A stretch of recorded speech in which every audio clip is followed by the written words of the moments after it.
Basic ట్రైనింగ్లో ఎలా ఉంటుంది ట్రైనింగ్ అంటే ఫిజికల్ ట్రైనింగ్, డ్రిల్, డిసిప్లిన్, ఆ తర్వాత వాళ్ళకి డబ్ల్యూటీ మీన్స్ వెపన్ ట్రైనింగ్, వీటన్నిటి గురించి అవేర్నెస్ ఇస్తారు. పెట్రోలింగ్ చేపిస్తారు.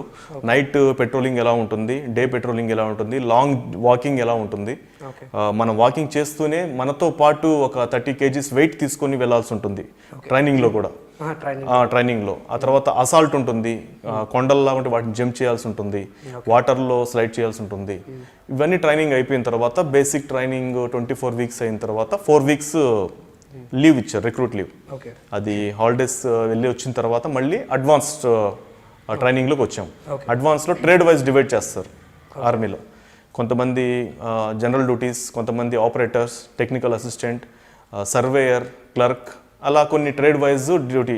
నాకు ట్రేడ్ ఇవ్వడం జరిగింది. ఆ ట్రేడ్ బేస్లోనే నేను ట్రైనింగ్ కంప్లీట్ చేశాను. అయితే ఎప్పుడైతే నేను ఆర్మీ కంప్లీట్ అయ్యి ట్రైనింగ్ అయిపోయిన తర్వాత నాకు పోస్టింగ్, యూనిట్కి అయితే పోస్టింగ్ వచ్చింది. ఆ పోస్టింగ్కి వెళ్ళేసరికి హరిద్వార్లో పోస్టింగ్ వచ్చింది, ఫస్ట్ పోస్టింగ్ ఉత్తరాంచల్. దాని పక్కనే పోస్టింగ్ వస్తే నేను యూనిట్కి వెళ్ళిన తర్వాత ఒక 4 daysలోనే, వితిన్ 4 daysలోనే మనకి ప్యాకప్ చేసుకొని కార్గిల్కి జరుగుతుంది, అట్లా మూవ్ అవ్వాలని చెప్పని మా సీనియర్స్ చెప్పారు. అప్పుడు మీకు ఏమనిపించింది అంటే వచ్చింది ఇప్పుడే మళ్ళీ యుద్ధంలో పరిగెడుతున్న కార్గిల్లో? అవును, ఏమనిపించింది అప్పుడు? జస్ట్ అప్పుడు నేను 18 years అంతే. ట్రైనింగ్ అయిపోయింది 1 year, నేను వచ్చిన వెంటనే 4 yearsలో యాక్చువల్లీ అప్పటికి యూనిట్లో కూడా ఎవరు లేదు, చాలా తక్కువ స్ట్రెంత్ ఉండేది. అంటే ఒక యూనిట్లో ఇంతే ఉంటారా అనిపించింది. అందరూ ఆల్రెడీ ఫార్వర్డ్లో ఉన్నారు, అక్కడ ట్రైనింగ్ మన కార్గిల్లో ఉన్నారని చెప్పన్నారు. మీరు కూడా పదండి అని చెప్పని తీసుకెళ్లారు. సరే, అందరితో పాటు నేను సీనియర్స్తో పాటు లగేజ్ తీసుకుని వెళ్ళిపోయాను. జమ్మూకి వెళ్ళిపోయిన తర్వాత జమ్మూ అక్కడ ట్రాన్సిస్ట్ క్యాంప్ ఉంటుంది. ఆ ట్రాన్సిస్ట్ క్యాంప్ హోల్డ్ చేసి మిగతాదంతా మా సీనియర్సే చూస్తున్నారు. అక్కడ రూల్స్ అండ్ రెగ్యులేషన్స్ కూడా అంతగా ఐడియా లేదు. వాళ్ళతో పాటు వెళ్ళి ఇంకా మనం కాశ్మీర్ దాటిపోయి ఇంకా కొండల్లో వెళ్ళిపోయి డావర్ ఎక్కడెక్కడికో ఆల్మోస్ట్ సర్ఫేస్ నుంచి 10 meters హైట్ అనమాట. హైట్. అంత హైట్లో అక్కడ ఆక్సిజన్ చాలా తక్కువ ఉంటుంది.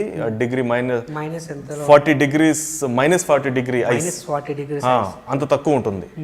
అయితే అలాంటి ఏరియాలోకి వెళ్ళిన తర్వాత అక్కడ మా సీనియర్స్ అందరు ఉన్నారు. నన్ను తీసుకెళ్ళి మా కమాండింగ్ ఆఫీసర్ వాళ్ళ ఇంటర్వ్యూ చేసి ఇట్లా ఇంట్రొడ్యూస్ అయిపోయిన తర్వాత ఇంకా వర్క్లో పెట్టారు. అప్పుడు ట్రేడ్ ఏందని దాంతో సంబంధం లేకుండా డైరెక్ట్ అందరినీ గన్ పైన పంపించేశారు. గన్స్ ఉంటాయి. గన్స్ అంటే మన స్మాల్ ఆర్మ్స్ కాదు, పెద్ద పెద్ద గన్, బఫోర్స్ గన్స్, చాలా పెద్ద గన్స్. వాటి రేంజ్ 100 kilometers అంత రేంజ్ ఉంటుంది. 50 చాలా రౌండ్ వెయిటే ఉంటుంది, ఒక 30 kgs. అలాంటిది ఆ 25-30 kgs అలా ఉంటుంది. వాటితో ఇంకా హెల్పింగ్ చేయడం వరకే మనం చేసాం. హెల్ప్ అంటే వాళ్ళకి తీసుకెళ్లి రౌండ్స్ ఇవ్వటం, ఎవరికైనా ఫుడ్ సప్లై చేయటం. అంటే ఒక కొత్తగా జాయిన్ అయిన జవాన్కి అంత నాలెడ్జ్ ఉండదు కాబట్టి సీనియర్స్తో పాటు సపోర్టింగ్గా ఉంటూ ఉండేది. కాకపోతే మొత్తం చూస్తూ ఉండేవాడిని. మార్నింగ్ నుంచి స్టార్ట్ అయ్యేది, ఒక టైం నుంచి వాళ్ళు ఫైర్ చేస్తే వాళ్ళకి మన రెస్పాండ్ ఫైర్ చేస్తూ ఉండేవాళ్ళు. ఈవినింగ్ మళ్ళీ క్లోజ్ అవ్వేది ఫైరింగ్. అటు పాకిస్తాన్ వాళ్ళు ఫైర్ చేస్తే మనం ఇక్కడ నుంచి చేయటం. అయితే మనం స్టార్ట్ చేయము, వాళ్ళు స్టార్ట్ చేస్తే మనం వాళ్ళకి రెస్పాండ్ మేము చేస్తున్నామని ఇచ్చేవాళ్ళం. ఆ ఓపీ విజయ్ అనే కార్గిల్ వార్లో నేను అక్కడ ఆ టైంలో ఉండి చిన్న వయసులోనే ఒక మంచి ఎక్స్పీరియన్స్ అనేది నాకు వచ్చింది. ఎలా ఉంటుంది యుద్ధంలో ఏమవుతుంది, ఇంజూర్డ్స్ ఎలా అవుతారు, దేశానికి ప్రాణత్యాగం చేయడం అంటే ఏంది, అమరులు ఎలా అవుతారు. ఈ యుద్ధంలో 24 గంటలు ఫైట్ చేస్తుంటారా లేదంటే టైం గ్యాప్ తీసుకుంటారా? లేదు, టైం గ్యాప్ ఉంటుంది. కొంచెం టైం గ్యాప్ మన సైడ్ నుంచి అటు ఉంటుంది, ఇటు ఉంటుంది. వాళ్ళు ఒకవేళ ఫైర్ కంటిన్యూ మళ్ళీ స్టార్ట్ చేసి మనం ఇక్కడ నుంచి స్టార్ట్ చేస్తాం. అది ఆర్డర్స్ దొరుకుతాయి మాకు, ఎలా ఉంటుంది ఈ టైంలో ఫైర్ చేయాలని చెప్తే ఇంకా అప్పటి నుంచి వాళ్ళు చేస్తే మనం స్టార్ట్ చేస్తాం. ఒక టైం నైట్ అయిపోయిన తర్వాత ఒక ఫ్లాగ్ అనేది చెప్పిన తర్వాత వాళ్ళు క్లోజ్ చేస్తారు ఫైరింగ్. చేయాల్సిందే అని కూడా లేదు. కొన్ని టైంలో నైట్ అంతా కూడా ఫైరింగ్ జరుగుతుంది. అలా జరిగిన సిచ్యువేషన్స్ ఉన్నాయి, చాలా సిచ్యువేషన్స్. నైట్ అంతా హోల్డ్ జరుగుతుంటుంది. ఒక్కొక్కసారి ఫుడ్ తినని పరిస్థితిలో కూడా యుద్ధం చేయాల్సి ఉంటుంది. ఇద్దరు అంటే కంపల్సరీ గన్ మీద ఒక 7 members ఉండాల్సిందే ఒక గన్ మీద. ఆ తర్వాత మిగతా వాళ్ళకి ఫుడ్ ఎక్స్చేంజ్ చేయాలంటే అంత టైం ఉండదు. రౌండ్స్ వచ్చినప్పుడు ఇంజూర్డ్ కూడా అవుతుంటారు చాలా మంది, అలా జరుగుతుంటుంది అక్కడ. మీరు ఒక మాట అన్నారు, చురుకల తప్పిందని ప్రమాదం లేకుండా నేను అమరునయ్యేటోనని.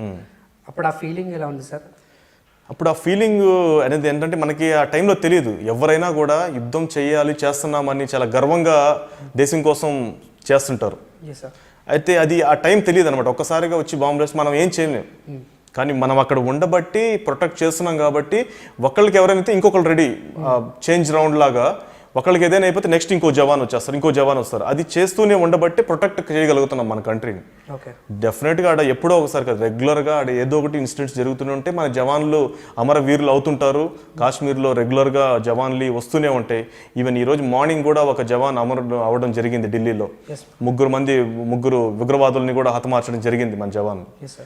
అవి రెగ్యులర్గా దేశాన్ని ప్రొటెక్ట్ చేయడం అంత ఈజీ కాదు.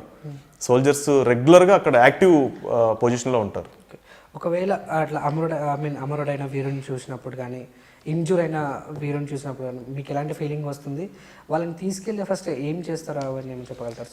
వాళ్ళు డిఫరెంట్ టైప్స్, కొంతమందికి హ్యాండ్స్ కట్టి లెగ్స్ కట్ అవ్వడం, లేకపోతే కొంతమందికి హార్ట్ బీటింగ్. చూసాను, చిన్న వయసులోనే ఇవన్నీ చూసేసాం కాబట్టి ఇంత చిన్న వయసులోనే ఇంతమందికి నేను చేయగలుగుతున్నాను. అవన్నీ ప్రాక్టికల్గా చూసాం కాబట్టి యూత్కి ఇంకొంచెం మోటివేషన్ లాగా చెప్పగలుగుతున్నాం. ఆ ప్రాక్టికల్ ఎక్స్పీరియన్సే. ఇప్పుడు నేను ఏం మాట్లాడినా కూడా వాయిస్ పబ్లిక్ వింటున్నారంటే అది నేను చూసిన ప్రాక్టికల్ అంటే ఆ చిన్నప్పటి నుంచి ఆ యుద్ధం ఎలా ఉంటుంది, ఆ తర్వాత సర్వీస్లో ఎలా ఉంటుంది, ఎంతెంత హైట్లో మన వాళ్ళు ఉంటారు, గాలి పీల్చుకోలేని పరిస్థితుల్లో కూడా అక్కడ డ్యూటీలు చేస్తారు అనేది ఇవన్నీ ఒక ప్రాక్టికల్ ఎక్స్పీరియన్స్. చాలా బాధ అనిపించేది. ఇంత ఎవరి కోసం చేస్తున్నారంటే మన దేశం కోసం చేస్తున్నాం మనం. ఇంత రక్తం పోతూ ఉంది, మనిషి చనిపోతున్నారు కళ్ళ ముందరే అన్నప్పుడు కూడా ఇది దేశం కోసం మనం చనిపోతున్నట్టు దీనికి ఒక గుర్తింపు ఉంటుంది. ఆ గుర్తింపు ఆ దేశం కోసం చేసిన కష్టానికి తగ్గ ప్రతిఫలం అమరవీరు జవాన్ అని చెప్పని ఒక పేరు ఉంటుంది. దానికోసం ఏదైనా చేయడానికి రెడీ అవుతారు. అది కొంతమందిలో ఫిక్స్ అయిపోయి ఉంటుంది, ఆ దేశం కోసం చెయ్యాలి అనే తపన. ఇప్పుడు ఎంతోమంది యూత్ నాకు అసలు శాలరీస్ కూడా వద్దు సార్, జీతాలే వద్దు, నేను వెళ్ళి దేశ సేవ చేస్తాను అని ఇలాంటి ఎంతోమంది దేశం కోసం సర్వీస్ చేయడానికి రెడీగా ఉన్నారు. దానికి తోడు టీఓడి అని కూడా కొత్తగా పెట్టడం జరిగింది, టూర్ ఆఫ్ డ్యూటీ అని. చాలా మంది ట్రై చేసి ఆర్మీలో వెళ్ళలేక ఏజ్ బార్ అయిపోయిన తర్వాత వాళ్ళకు కూడా ఎక్స్ట్రా ఏజ్ ఇచ్చి మీరు ఇంకొంతమంది రండి దేశం సేవ చేయడానికి అని చెప్పని ఒక పిలుపునివ్వడం జరిగింది. 3 years సర్వీస్ చేయొచ్చు, 25 years దాకా ఏజ్. 3 సంవత్సరాలు సర్వీస్ చేసి మళ్ళీ వాళ్ళు దేశం కోసం సర్వీస్ చేసి వచ్చామనే ఒక గుర్తింపు ఉంటుంది వాళ్ళకి. ఒకవేళ ఒక ఆర్మీ సోల్జర్, ఒక సైనికుడు సాక్రిఫైస్ అయ్యి నాగు నీకు ఫ్యామిలీ ఉన్నారు, నాకంటే ఎవరు లేరు, నేను ఒంటరి వాడిని అని చెప్పేసి సాక్రిఫైస్ అయిన జవాన్లు చాలా మంది ఉన్నారు అసలు. అట్లా ఏం ఉండదండి. ఎందుకంటే సర్వీస్ ఒక ఆర్మీ అని కాదు, ఏ డిపార్ట్మెంట్ అయినా, పారామిలిటరీ ఫోర్స్ అయినా, సర్వీస్లోకి వెళ్తే అక్కడ నీకు పిల్లలు ఉన్నారు అని ఉండదు. నువ్వు ఏం కులము, నువ్వు ఏం మతము, నువ్వు ఏ స్టేటు, నువ్వు ఏ స్టేట్ నుంచి వచ్చావు అనేది ఉండదు. మనం అంతా ఒకటే. ఒకళ్ళకొకళ్ళు ఆడ సాక్రిఫైజే ఉంటుంది.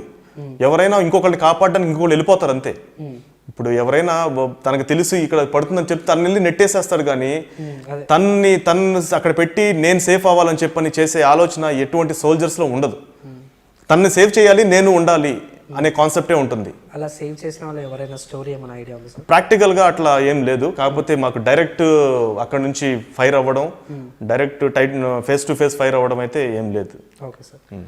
మీకు జరిగిన అంటే మీకు చూసిన కొంతమంది ఆర్మీ సోల్జర్స్ వాళ్ళ జీవిత చరిత్రలో మీకు ఏమైనా తెలుసుకుంటే చెప్పగలుగుతారు సార్? చాలామంది ఉన్నారు మా దానిలో.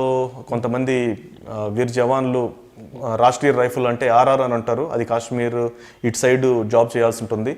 వాళ్ళు పెట్రోలింగ్కి వెళ్ళినప్పుడు కొంతమంది టెర్రరిస్టులు వాళ్ళతోటి ఫైట్ చేయడం జరుగుతుంది డైరెక్ట్. అలాంటి వాళ్ళల్లో ఎంతోమంది 4-5 టెర్రరిస్ట్ని చంపి కూడా మా బెటాలియన్ నుంచి అశోక్ అనే ఒక సోల్జర్కి సేనా మెడల్ ఇవ్వడం జరిగింది.